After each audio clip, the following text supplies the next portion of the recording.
everyone, this day from God our Father, would you please bow your heads for the invocation? Let us pray. Lord God, we bless you this day, for you are good.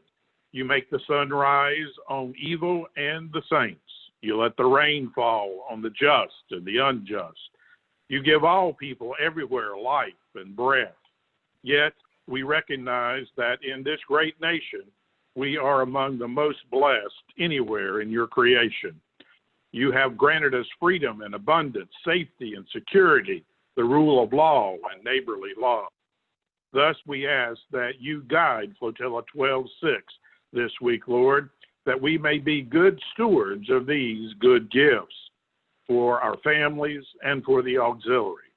This week, Lord, grant Flotilla 12-6 the wisdom, humility, the diligence to faithfully discharge our duties as spouses, neighbors, citizens, and auxiliaries, and create within us this week your will and way.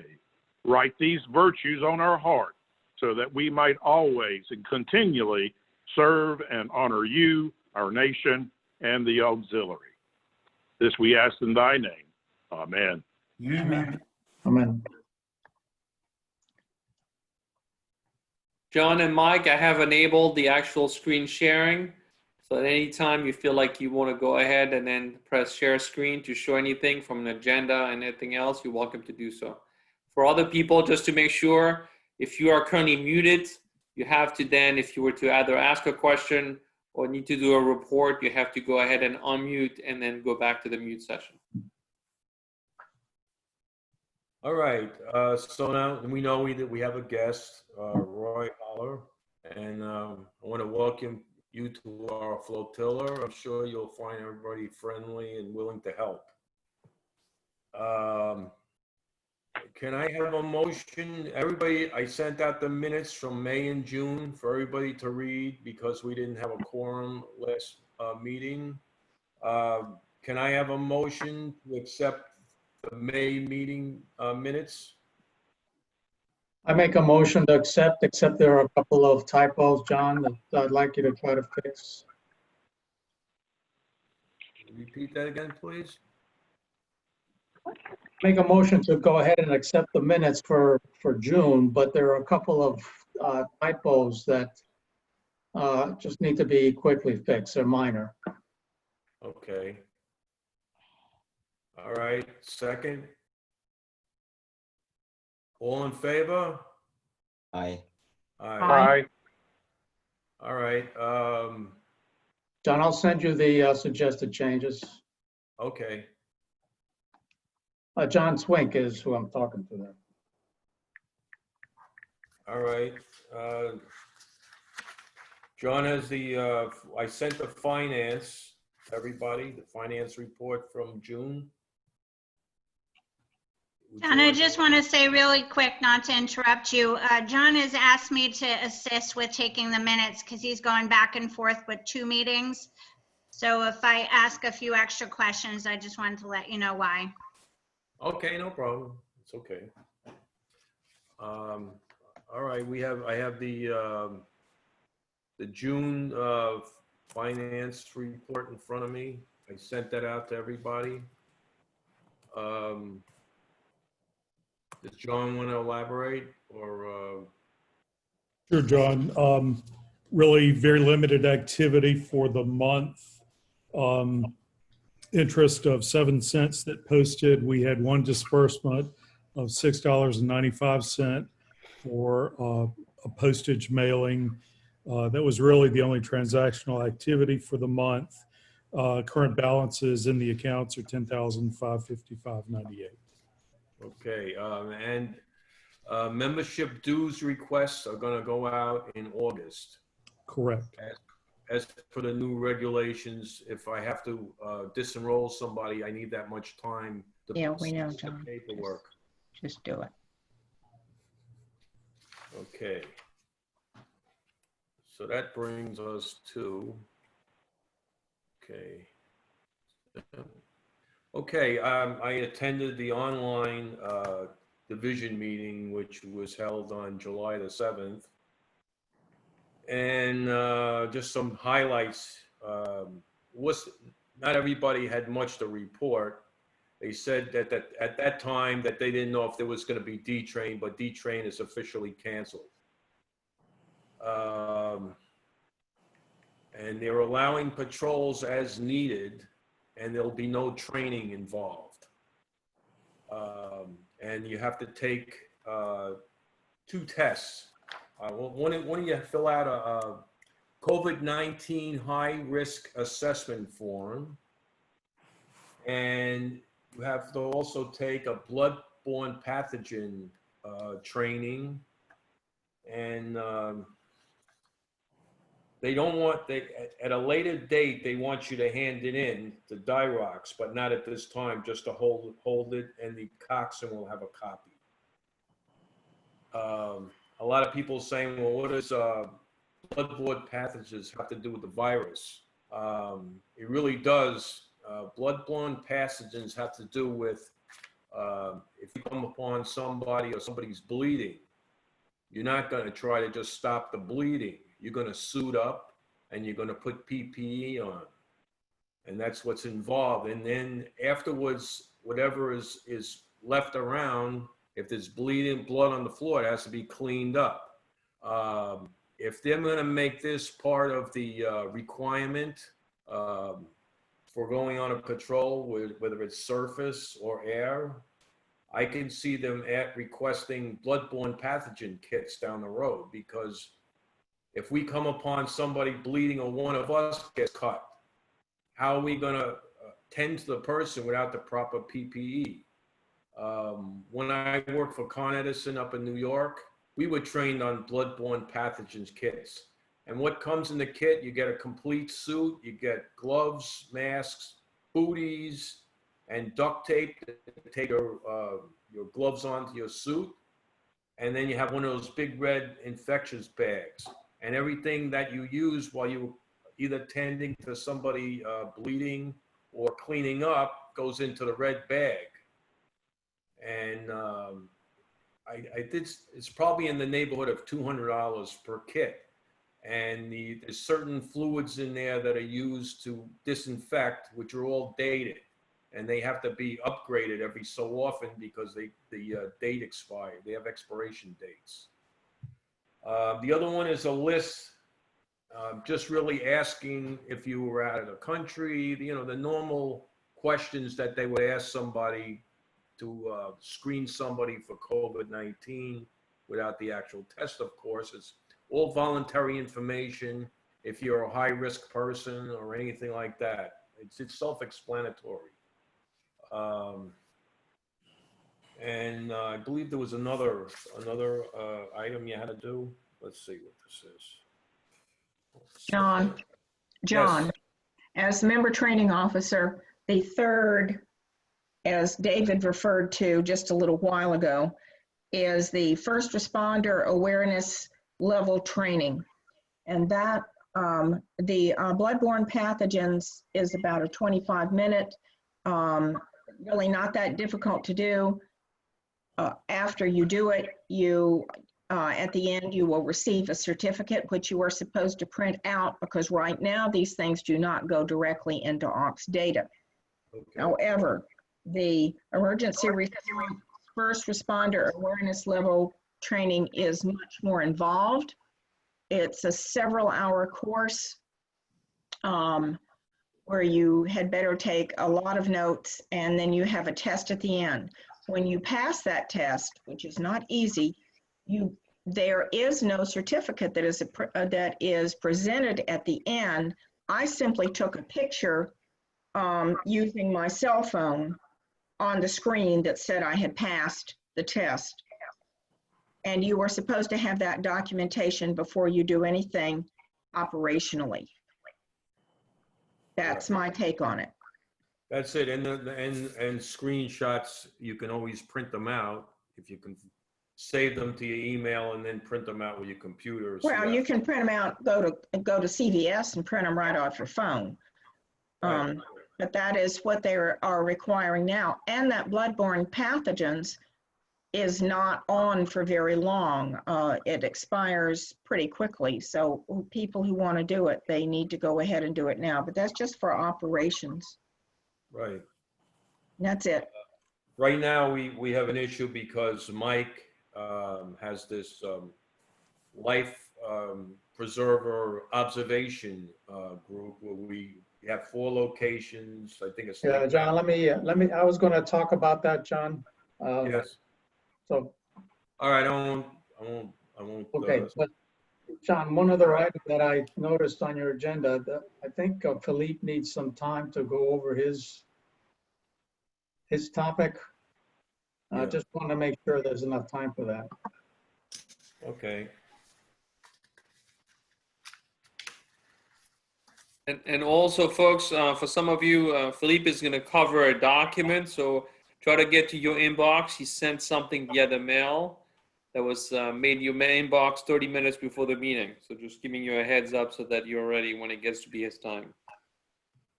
All right. Since we don't have a speaker, meeting should go pretty smoothly now. So I got up that let me get back to the division meeting here. So I'll say this quick. Okay, if there's a test, like an op test that requires a proctor, they said they would set something up where either you went to the proctor's house or the proctor came to your house. That's interesting. The test, so you could take the test if you're going for that. As far as the money they gave us, they're not looking for accountability this year or any kind of report on how you spent the money. They're going to do that next year. They said when they do the check rides, they're going to be the QEs are going to be more in line with the Coast Guard and the Coast Guard Corps of Training. They said they gave a list of check rides that are needed now. I believe it's probably for next year.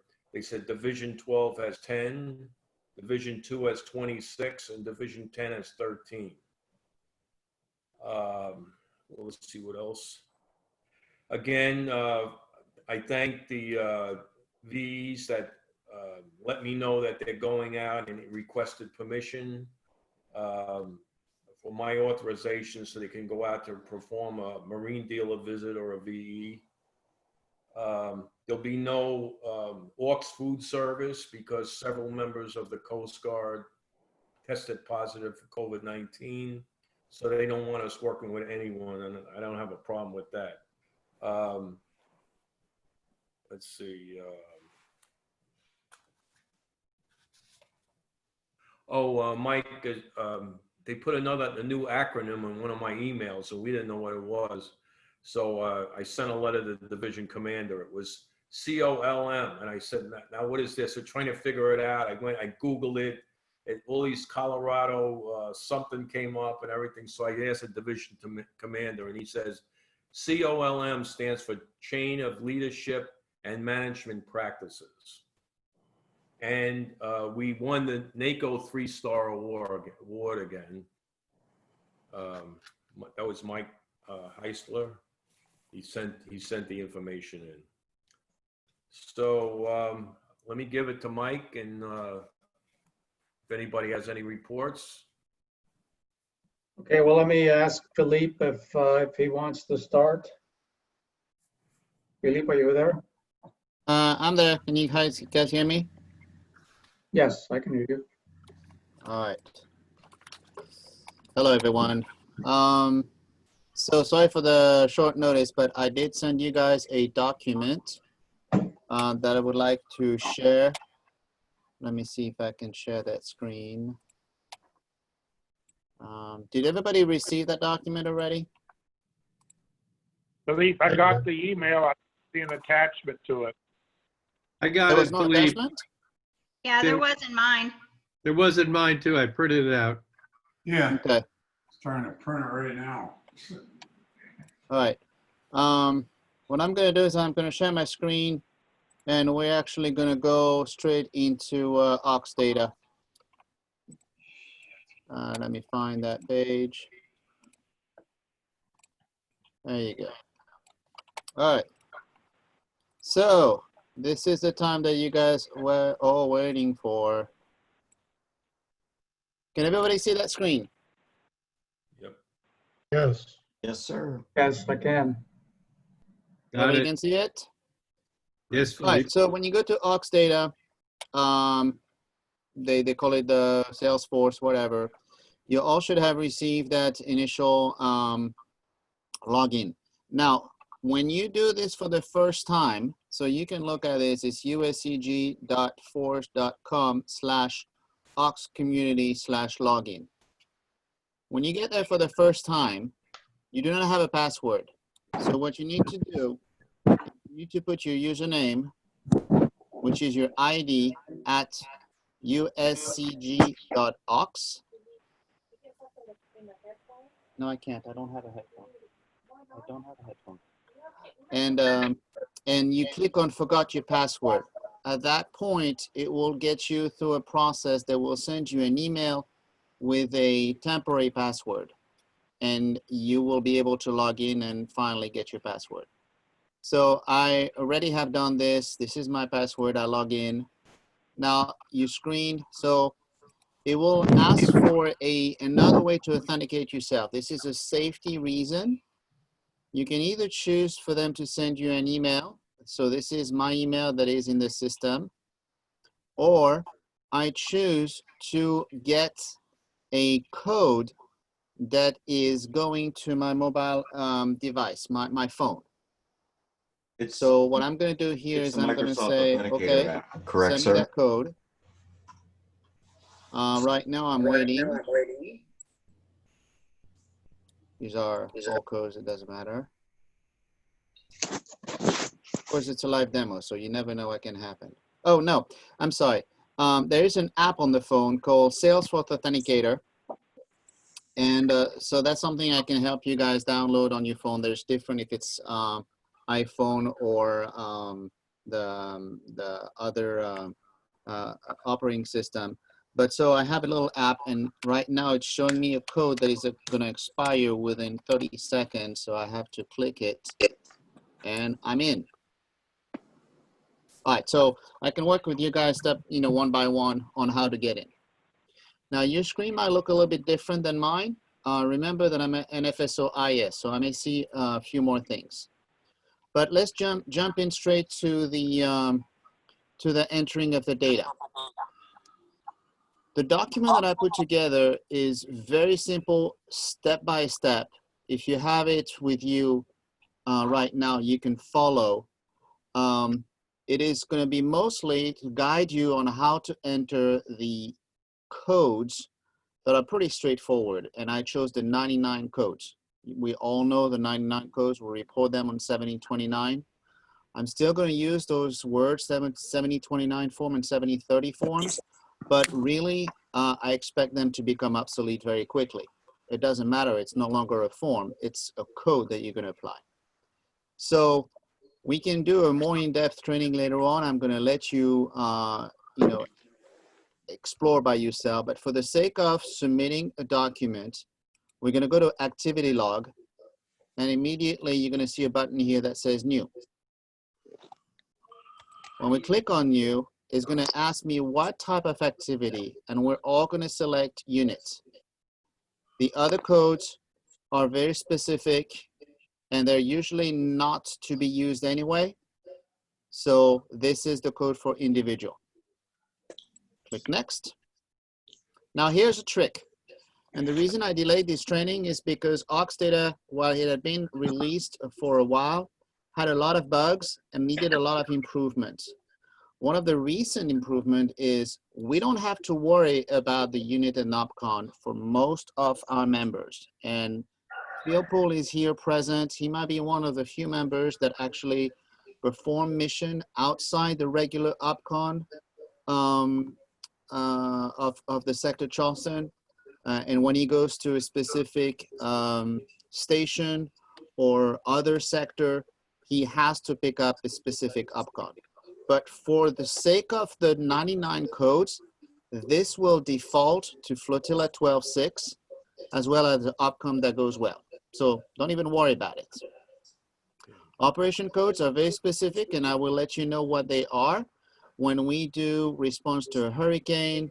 In the case of food service or chaplain services, this is when we qualify some of our code. The mission code is really what's of interest to us. You notice that they have the codes on the top. And what I'm going to do tonight, and I'm going to log for myself time for the mission meeting, the attendance of this meeting. So because I'm an FSO, I'm going to put 99A. For people who are not FSO, they're going to use 99E. The date, we're the 16th, it defaults to today. We're going to put at 7 p.m. I anticipate it's going to last 1 hour. And summary of activity, we're going to be attendance to Flotilla meeting. Now, I insist this is a very important field. This is what I'm going to use for my validation. This is what allows me to make sure that you've selected the right code and that it's consistent with the rest of the information. In this case, because we're home, I'm not going to put any mile or cost, but if we were to drive post-COVID to a different facility, that's where I put the miles. I'm going to skip over that, but while I skip over, you're already looking at some of those details here. That's what we're going to be inputting if we ever do some vessel exams, some program visits, some aids for navigation, some classes, and some public affair details. Abe, Yes? can I ask a question? Absolutely, go ahead. Where you have program visits, it has number of visits and then it has business name. I stop at Yes. like 16 different places. Is there room to put all that in? There is not, but what's going to happen is we're going to come up with an agreement. This is simply quickly the name of the business that you visited. We're going to maybe agree to put the name of a group, or if you're visiting some area, we're going to put the area there. This is the reason why I didn't want to go too much into those details, but this is a good question. For program visits, you're going to put the number of visits here, and maybe the area, if you were in North Charleston versus Mount Pleasant, that you've covered. Okay, Okay? that'd work. And right there, we're going to hit save. Now, be very careful. I have written this down in the document, and I insist again. At this point, the only thing we've created is a placeholder. The status is open. I'm still entering information. The only thing I've told the system right now is, as you can tell, East Cooper has already been selected by default. The OPCON is 7 district, and this is the information that I've entered. Now, the system knows that I'm entering some information, but it's not going to assume that the information is for me. It doesn't know that. We're going to have to tell it, this information belongs to me. So now we're going to assign ourselves to this activity. We're going to go to member assignment. You can go different ways. You can either look for your name. I happen to be only one Gressel here. Or if you really want to go straight to it, you can use your number. You see that as I type, it's pulling other numbers. And once I add the last digit, it's pulling me. Now, I'm selecting in this list by clicking that box. I'm sorry, 15 people. 10 minutes. And I'm going to add members. Now, you see that it pre-populated it. We're not done here. I need to confirm that I want to update that activity. And most importantly, it's going to default to non-lead. I have to go to lead to show that this activity belongs to me and I'm in a lead role. For the majority of those things, you're going to be on the lead role. When you're a trainee, you're going to select this one. And there's a few activity when you're non-lead, but for the 99 purpose, you're a lead. Now we can update the activity members. The save was successful. I can review all this information. Everything that I've entered, it was created by me. It will tell you it has to go to the FSOIS, happens to be me too, but this is the routing of the form. Now, when you're ready, this is still in open status. You're gonna click the button, submit for approval. At this point, you're committing it in the system. There is no need for you to put a comment. It's a waste of time to say, please approve. I know that if you're submitting it to me, you expect me to approve it. However, if you have a doubt to say, I wasn't sure if I needed to report the 30 minutes I took to get myself ready for this meeting, or any question you may have about this, that's when you write the commentary here. Hit submit. At this point, it's committed. It's in the system. Now, if I were to go back to those activities, you see that now, when I refresh my screen, it doesn't do it automatically. When I refresh my screen, it's under FSOIS review. That means it is going to the FSOIS inbox. I will look over it. I will approve. At that point, it's going to go to the upper level of management, Sue Hastings, and once she commits it, it is now into Ox data. Now, I'm going to anticipate a question for you guys. When do I know when it's committed, and how can I review my hours? This functionality is not fully ready yet. So we're going to pass on that until I can work with the district to build a report that will show you all your hours and what you've done from the beginning of the year. You can still do it, but it's a little bit complicated. So I'd rather wait for Ox data to get a new update, and we're going to cover that. Do you guys have any questions? I have a question. The old Ox data hours and information we put in, what happens to that? Does that go away, or does that original later on get fed into the system? So It will get fit in. What happened is that they froze Ox data as of the first week of April. I was able to submit everything through end of March. This data right now is being scrubbed and cleaned up because the conversion was not as clean as one would have wanted to. Okay. And those hours for 3 months will now be committed into Ox data 2. Everything that you submit from this point forward is getting committed into Ox data 2.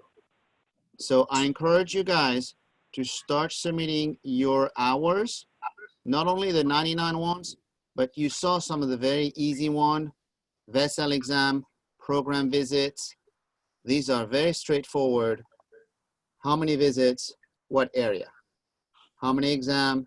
We know for vessel exams, high time, high focus, and how many passed. So please go ahead and do that.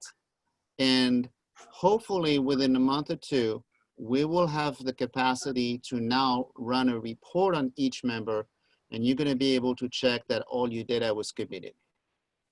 I'm actually going to be working on building those reports, so I'm going to be very busy, but I promise that I will approve your submission in a very timely manner, and you're going to be able to see the status, and you're going to be able to see it go through my review, Suzanne's Hastings review, and then committed to Ox data. Fleet, this is Craig. If we haven't submitted any of those 7029s yet to you this year, we got to enter from the beginning of January, all this stuff step by step? That is correct. So the difference, the only difference in the past is that when you were submitting your 7029 for the month, you were submitting one document that covered all 5 codes, 99A through 99E. Have you noticed, now you have to make one submission per code, but it's the same thing. You're welcome to use one submission for the entire month. So in your summary of activity, if you want, you can put, attendance of Flotilla meeting for the month of May or whatever you want. And you create one document. What mission time do you want to use? It's up to you. Be consistent. I would suggest to use the first day of the month.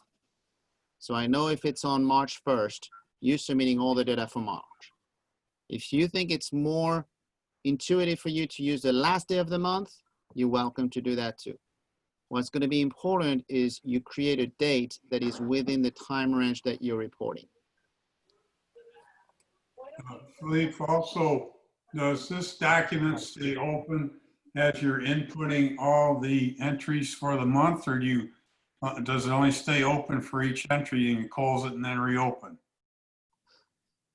So no, you create it for every 99. So you create a 99A for the month of, let's say, April, and the 99E for the month of April, and each one is a different submission.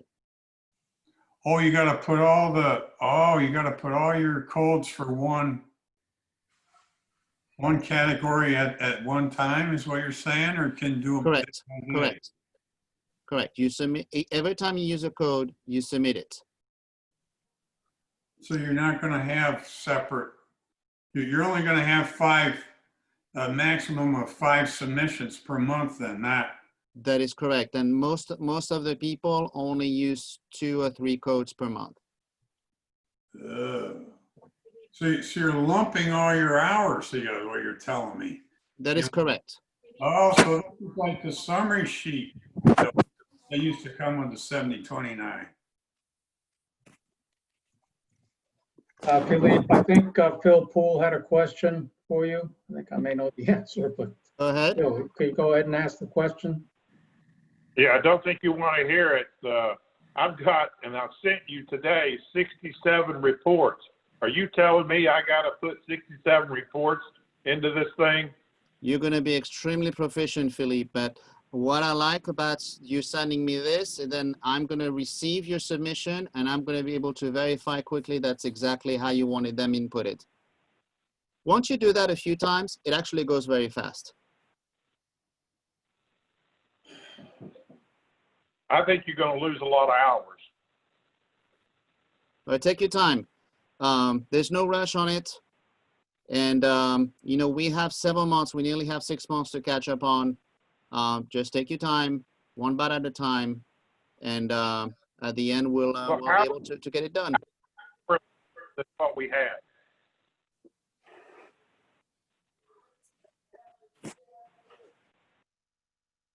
Do you have anybody else, any other questions? Yeah, Philippe, this is Craig again. Would you say it'd be easier to put all this stuff on the old 7029 and then consolidate it to put here in electronically on this new form? I think it's a good way to do it. It's really up to you. All right, yeah, if you're having to consolidate all columns, I don't see any other way of doing it. You're actually having to do it twice. If you guys are comfortable with Excel, I can create an Excel template for the month with days from 1 to 31, and you can create entries and you can put hours in the different columns, and it will summarize everything at the bottom. And these are the only hours you're going to have to declare once in a month. I'll be glad to do that if that helps. It's your personal records that you're submitting. Yeah, that's probably a good way to do it, Philippe. I like that, having that Excel spreadsheet. So you're going to have to consolidate. I mean, it used to be you had, I'd say every day you had a description of what's going on. You're going to have to just lump that all into one little description. That is correct. Now, in the past, the 7029 detail was not captured in Ox data. Only the month summary was captured anyway. Ah, right. Okay. Very good. Thank you. Okay, any other questions for Philippe? All right, why don't we just go on down the officer reports here quickly. Don, for HR, did you have anything?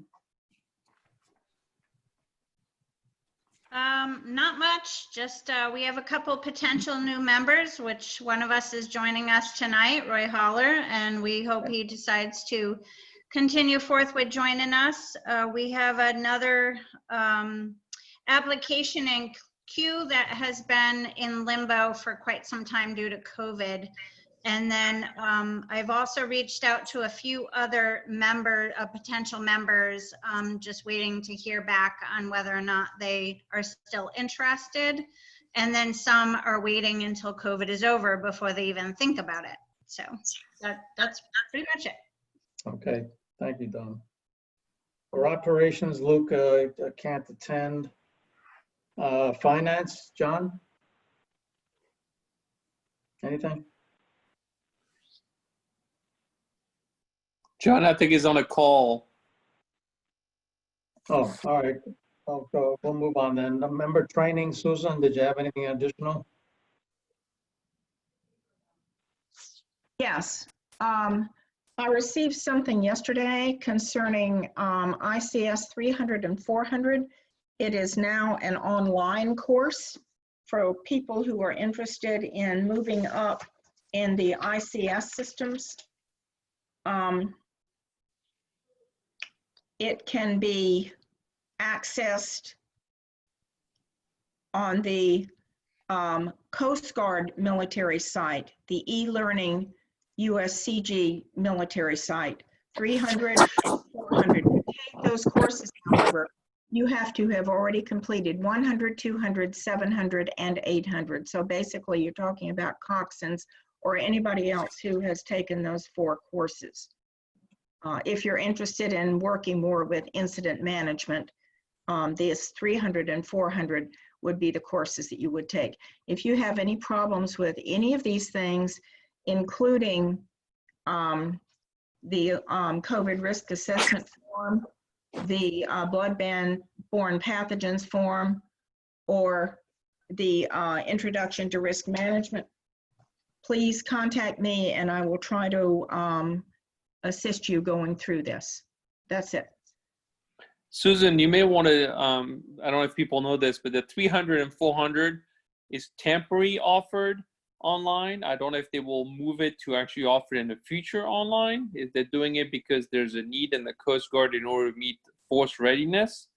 So if some of you are interested, this is the time to do it, because then you could do it on your own versus having to commit 3 days and 2 days, which is a 5-day full week of in-classroom activity, 8 o'clock to 4 o'clock in the afternoon. So I just want to caution you that it's pretty thick. The reason I say this is because I am a federal instructor for the course for the state of South Carolina, as well as the federal government.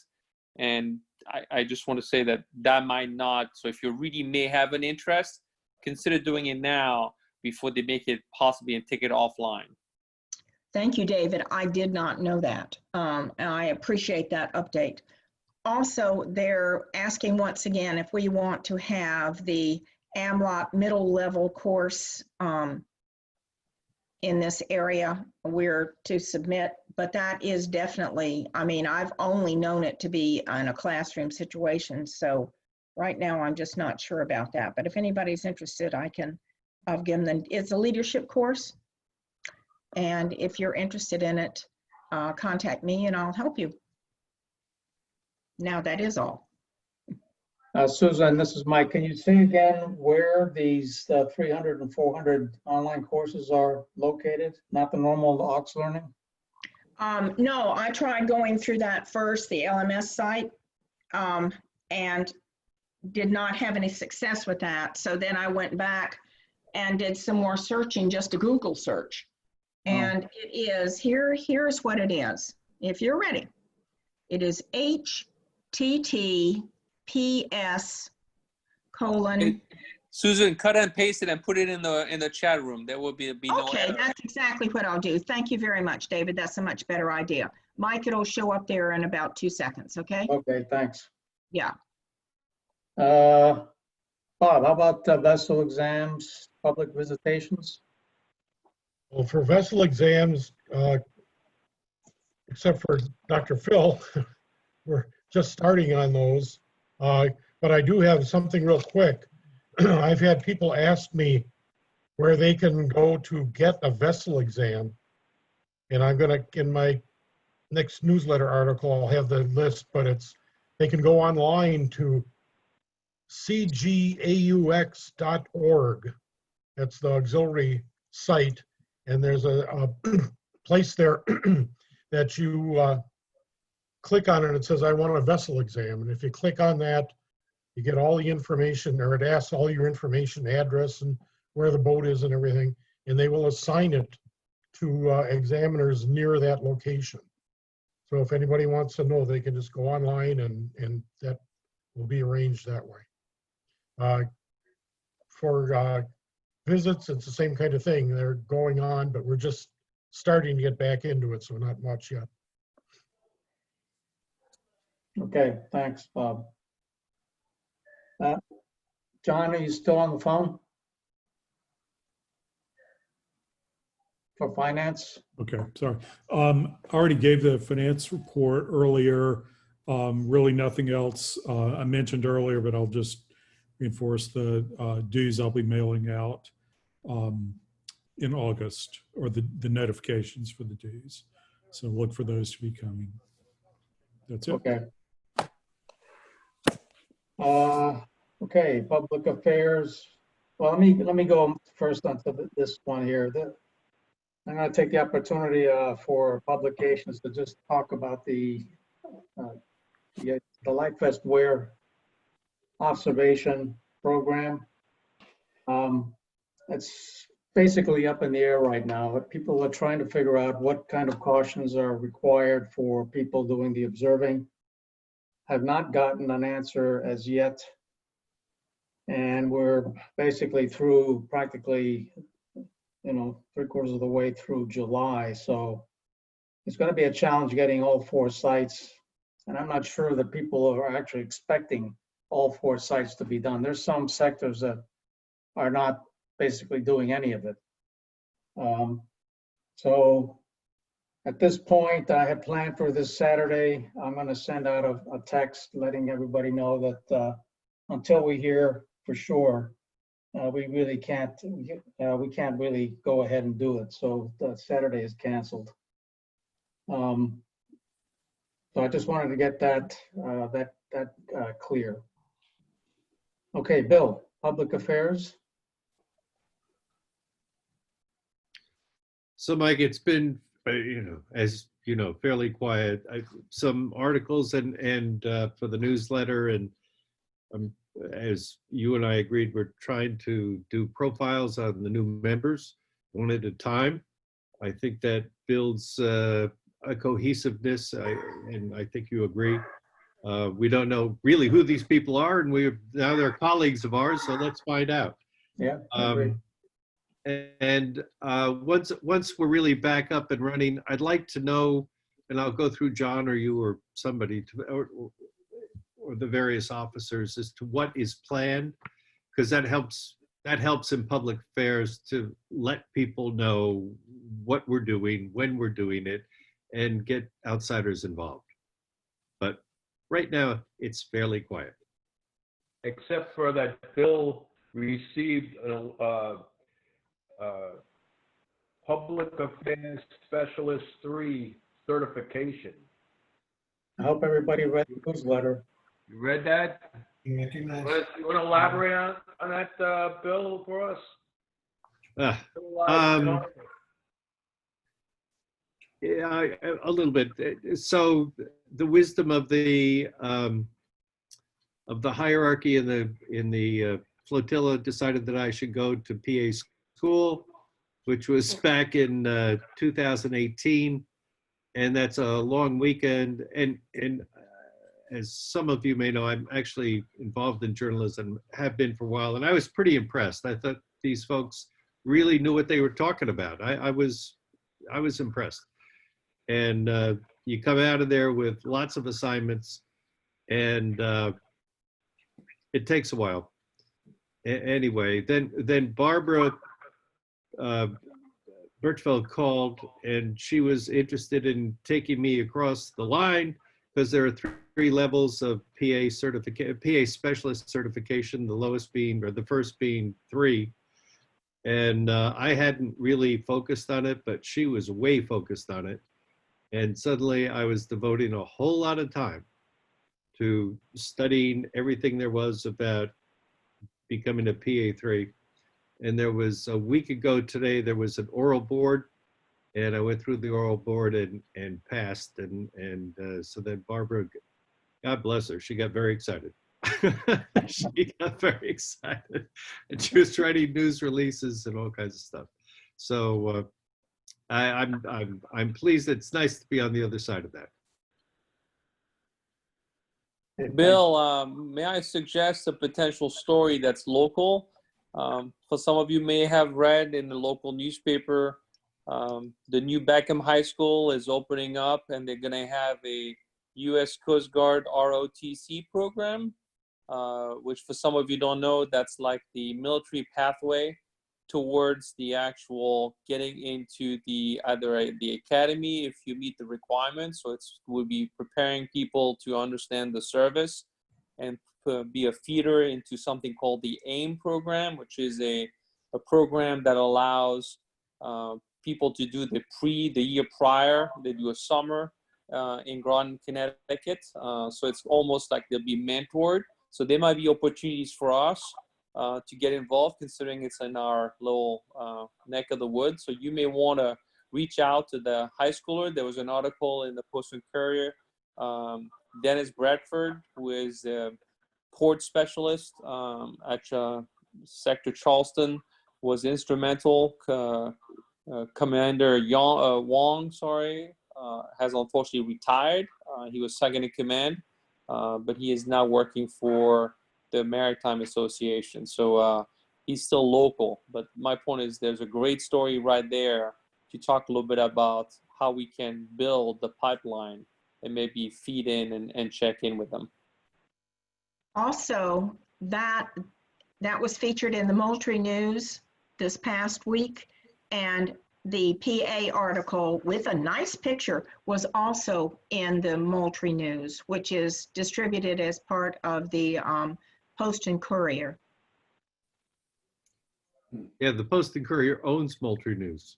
Right, but it comes in a separate, it's inside the paper, but it comes as a separate piece.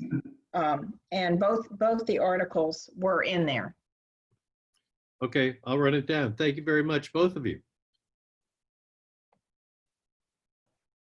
Okay, John, that completes the officer reports, I believe.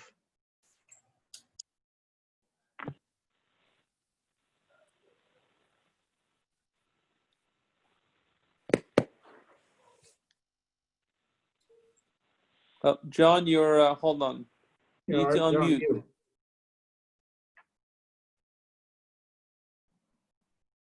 You muted yourself. Oh, I'm sorry. Here we go. Here you go, sir. All right.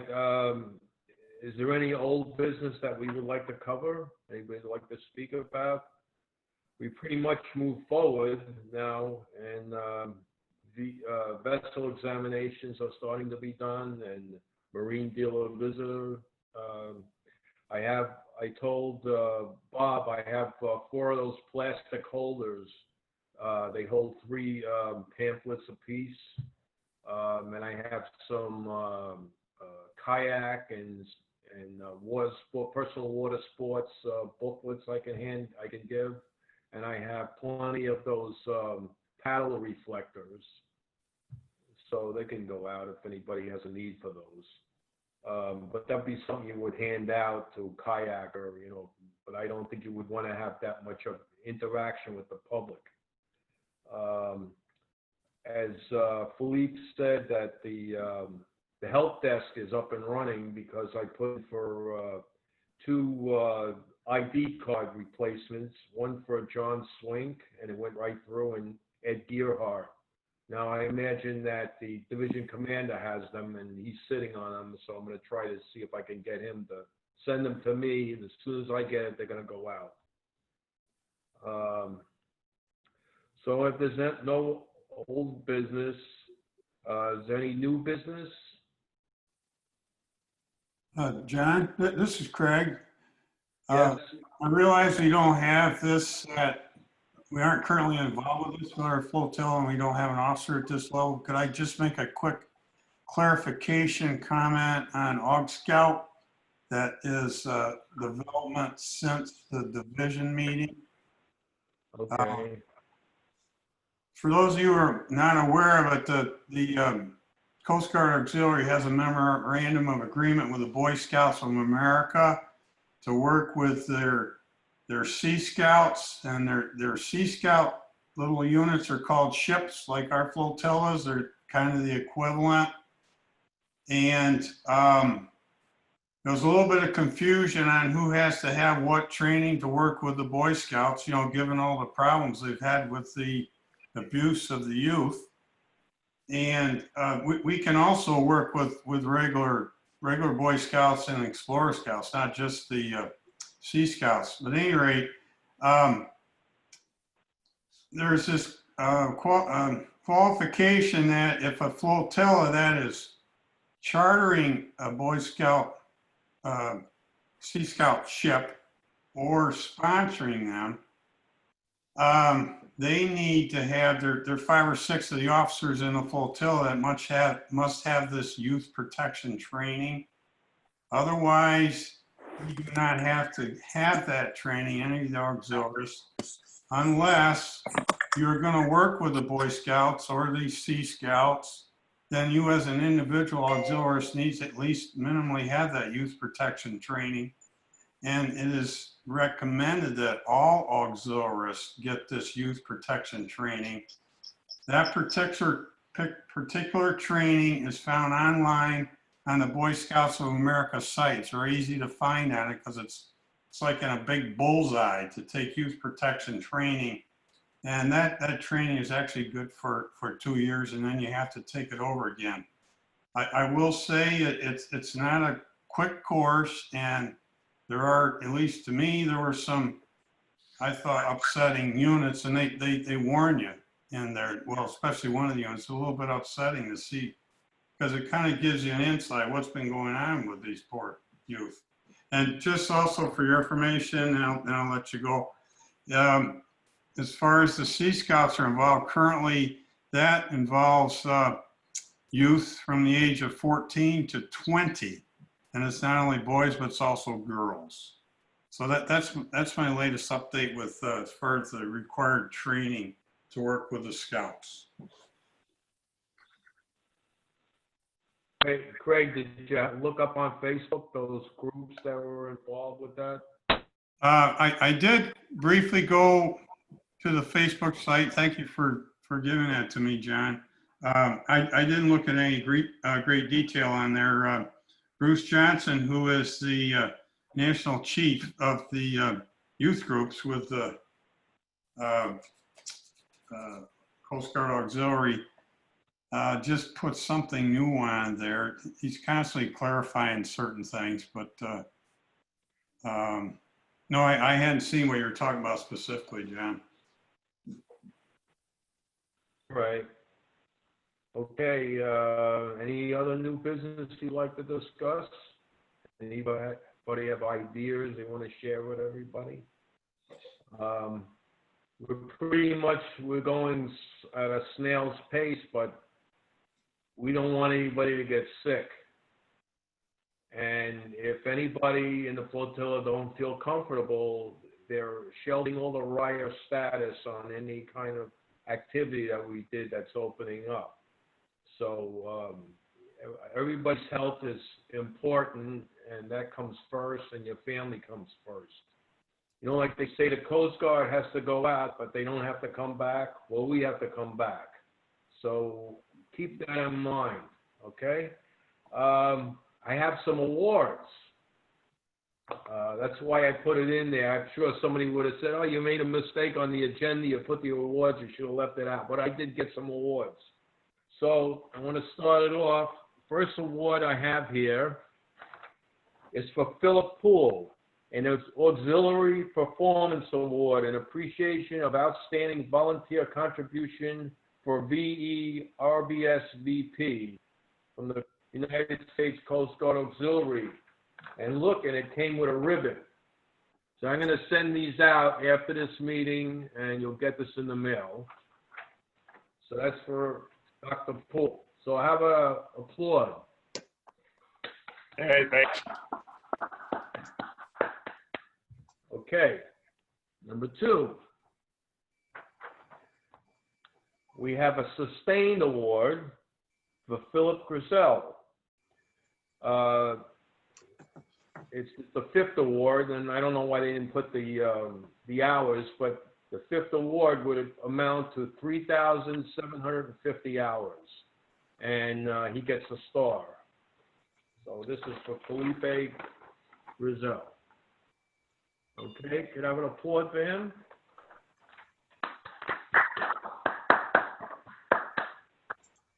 Okay, and last but not least, is a document to certify that Heather Hickey has met the requirements of the regulations governing the membership of the United States Coast Guard on the 22nd day of January. I got it now, I don't know why, but, and she's enrolled as a member. We can't swear her in unless it's in person, but when that day comes, I will. So, but I'm gonna send that out. And that's it for awards. I just wanted to add, there's another member that's going to get an award, but it didn't come yet. I signed off on it. It's for Walter Runk for a membership growth award of signing up 5 new members. That didn't come yet, but I did sign off on it back in May. If there's nothing else, I'd like to motion to adjourn the meeting.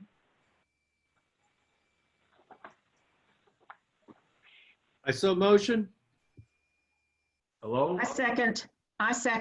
Okay, our next meeting is August the 20th. So you'll be getting requests for dues next. Okay. And folks, just to make sure, please go ahead and put in your first name, last name, and your ID number. Don't forget that here, Susan has actually posted the link to the e-learning management system, including the course numbers. The other thing is this link is a link that will be working moving forward, so that if it will still be resent by either John or Mike as a reminder as part of the agenda, but it will be the same ID number and password, so that moving forward, you can save that as your 3rd Thursday of every single month, so that you don't have to worry about finding it in an email.